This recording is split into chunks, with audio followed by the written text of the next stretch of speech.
வரும் வருங்காலமானது சுகமாக அமைய வேண்டும் என்று அனைவரும் இன்றே அதற்கு முடிவெடுக்க முயல்கிறார்கள். தமது வாழ்வின் நலனை எண்ணுகிறீர்கள். அவ்வாறு எடுக்கும் முடிவில் அடுத்தவருடைய நலனும் அடங்கியிருக்கும் அல்லவா?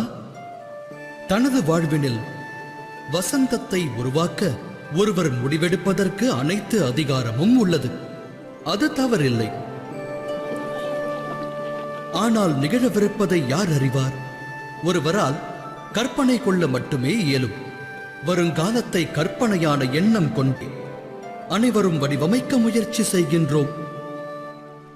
அவ்வாறு இருக்க நிர்ணயம் செய்ய வேறொரு மார்க்கமானது உலகில் உள்ளதா? ஆழமாக சிந்தியுங்கள். அனைத்து சுகங்களுக்கும் ஆதாரம் தர்மமே. அது மனிதரின் இதயத்தில் வியாபித்திருக்க வேண்டும்.